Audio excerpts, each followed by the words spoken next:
नहीं पिताश्री नहीं, मुझे तो इस गुप्त मंत्रणा की कोई आवश्यकता ही नहीं दिखती है।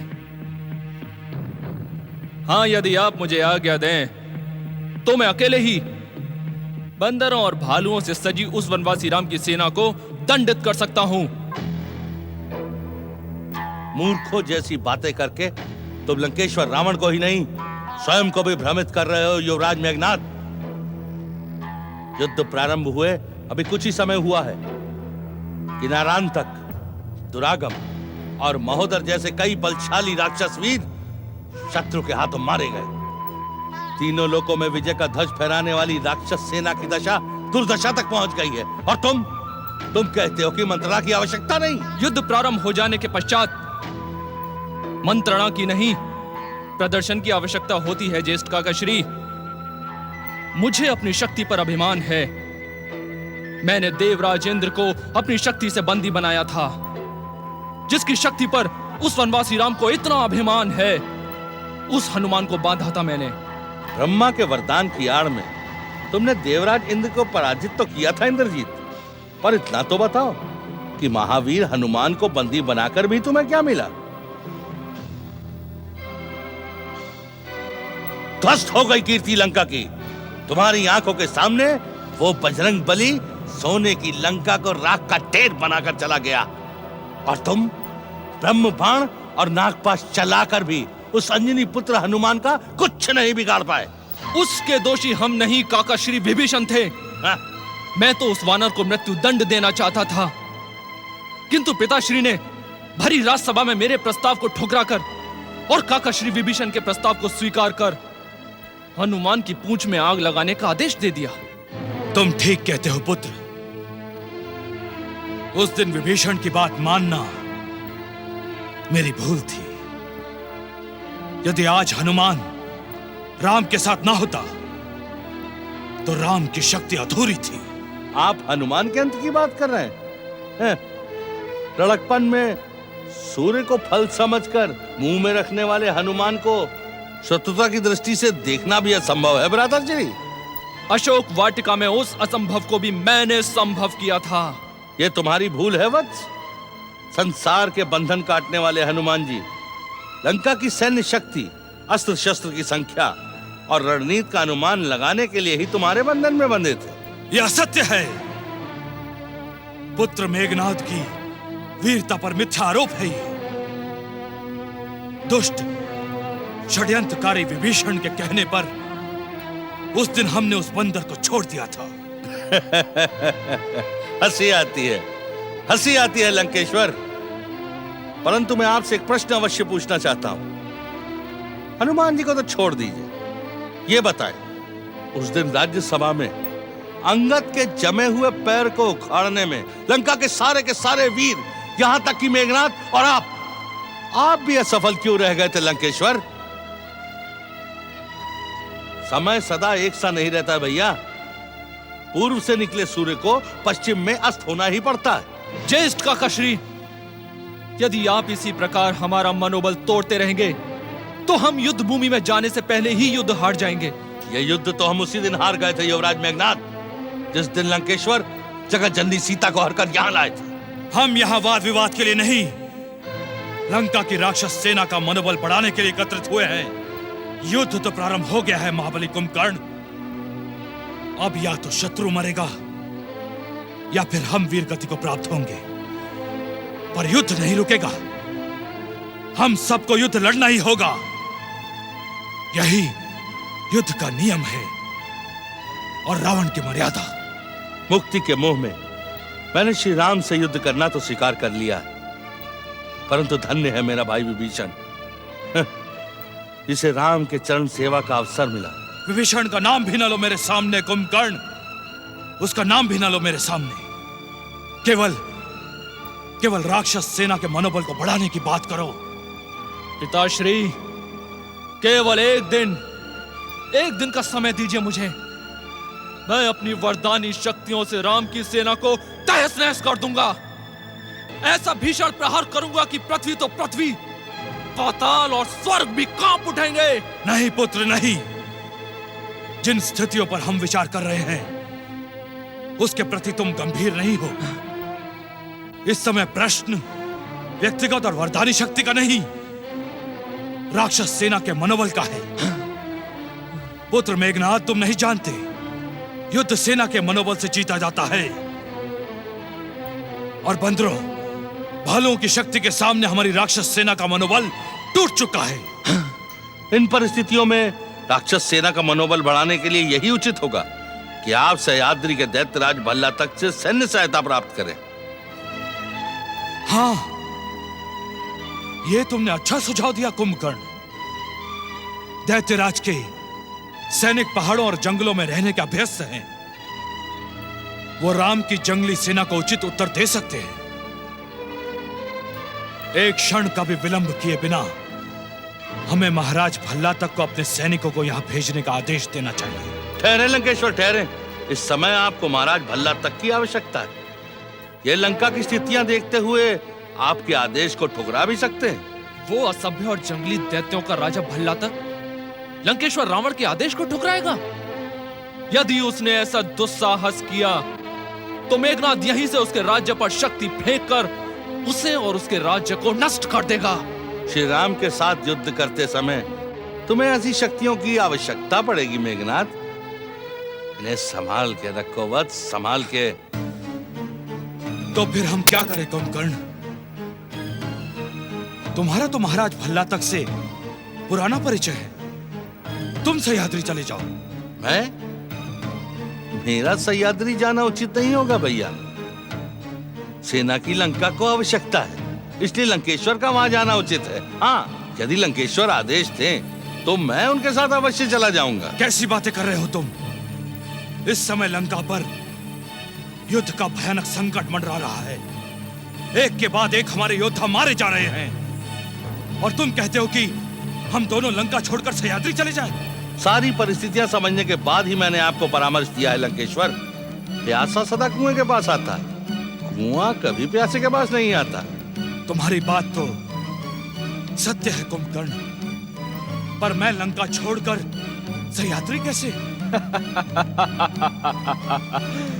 आप जा सकते हैं पिताश्री, अवश्य जा सकते हैं, क्योंकि आपका वीर पुत्र इंद्रजीत यहाँ पर है। मैं आपको वचन देता हूँ, जब तक आप सह्याद्री से लौट कर नहीं आएंगे, हम अपनी वरदानी शक्तियों से राम की सेना को रोके रखेंगे। और हो सकता है जब आप लौट कर आए तो आपको पता चले कि राम और लक्ष्मण युद्ध छोड़कर मेघनाद के दास बन गए हैं। शक्ति पर विश्वास सफलता का कारण बनता है भैया, पर अति विश्वास पराजय का मार्ग भी खोल देता है। फिर भी युवराज मेघनाद को यदि अपनी शक्ति पर इतना विश्वास है तो एक बार परखना आवश्यक है। एक बार नहीं, 10 बार मेघनाद की शक्तियों को परखा जा चुका है ज्येष्ठ काका श्री। आज अवसर है तो एक बार और परख लीजिए। ठीक है मेघनाद, हम युद्ध का नेतृत्व तुम्हें सौंपते हैं। लंका की रक्षा के उत्तरदायी तुम हो।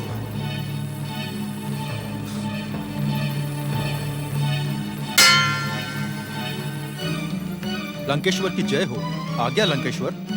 मामा श्री वीरवर अकंपन को सूचित करो कि वो हमारे और वीरवर कुंभकर्ण के साथ इसी समय सह्याद्री जाएंगे। जो आज्ञा लंकेश्वर।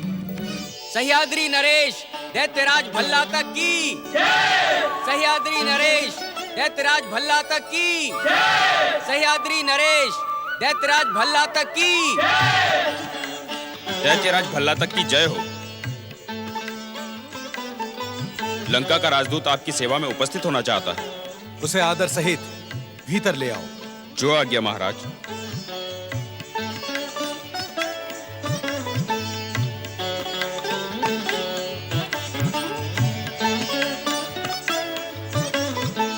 दैत्यराज भल्ला तक की जय हो। दैत्यराज, राक्षस दैत्य और असुरों के गौरव को सारे संसार में प्रचारित करने वाले राक्षस कुल शिरोमणि लंकेश्वर रावण अपने छोटे भाई वीर कुंभकर्ण के साथ शीघ्र ही यहाँ पधारने वाले हैं।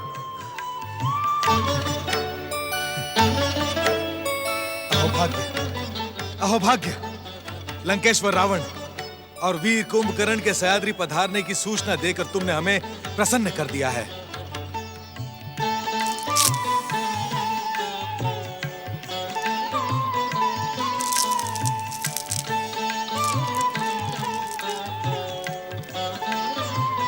सह्याद्री के राजपुरुषों,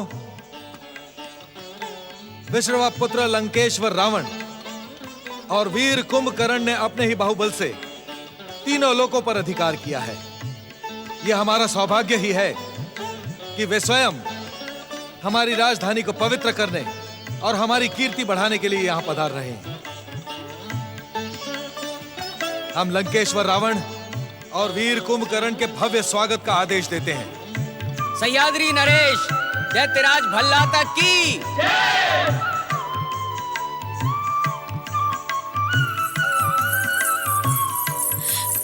पिताश्री, पिताश्री मैं क्या सुन रही हूँ?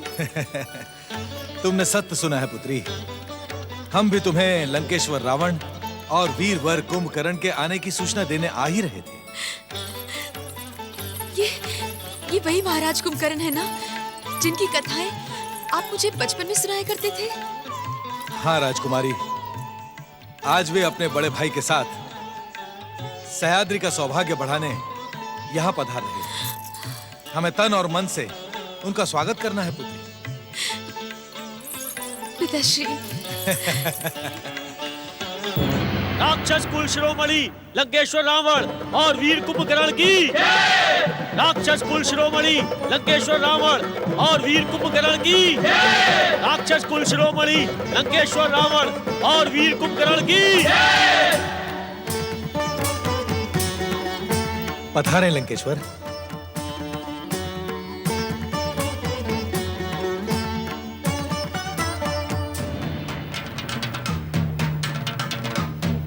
आइए, पधारिए, आइए।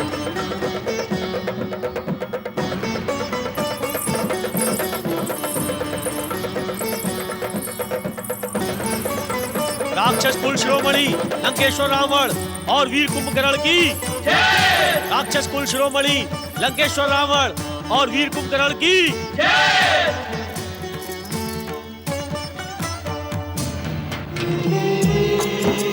लंकेश्वर की जय हो। दैत्यराज भल्लातक की पुत्री राजकुमारी करकटी आपका स्वागत करने पधारी है लंकेश्वर।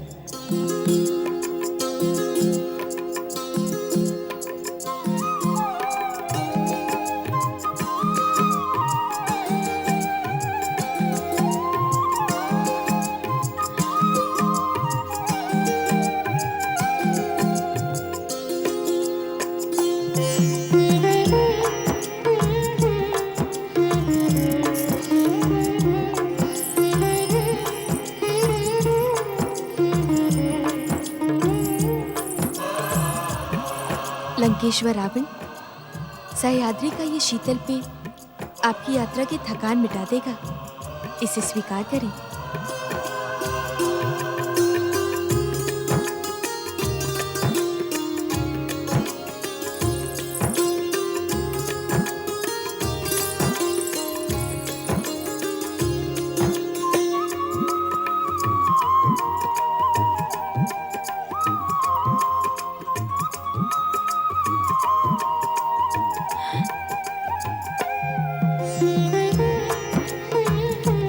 लगता है आपकी प्यास शांत नहीं हुई। ये प्यास कभी शांत नहीं होगी राजकुमारी, और मैं इस प्यास को शांत करना भी नहीं चाहता। बस समय की गति यहीं रुकी रहे।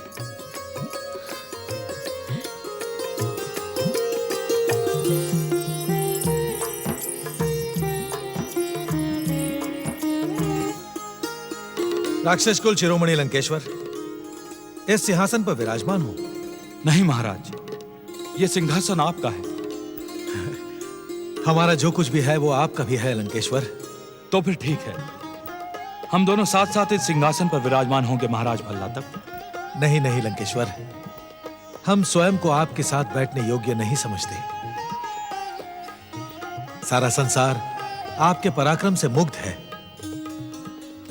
लंकेश्वर, हम तो केवल आपकी सेवा में खड़े रहना चाहते हैं। विनम्रता और सहजता तो कोई महाराज अल्लाह तक से सीखे।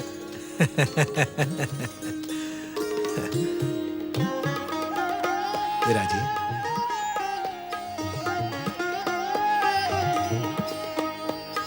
लंबे समय बाद आपको देखने का अवसर मिला है वीरवर कुंभकर्ण। हम प्राय आपकी वीरता की चर्चा किया करते थे। हमारी पुत्री राजकुमारी करकटी तो वर्षों से आपको देखने के साथ लिए बैठी है। हम जब भी आपकी वीरता की चर्चा किया करते तो वो उत्सुक होकर एक के बाद एक प्रश्न करती।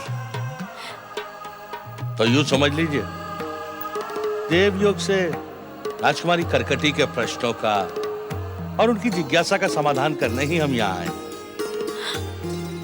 सत्य वचन। दैत्य जाति के आराध्य देवादिदेव महादेव की कृपा से ही आप जैसे परम शिव भक्तों के चरण आज हमारी भूमि पर पड़े हैं। इस समय राजकुमारी करकटी की प्रसन्नता का अनुमान लगाना असंभव है।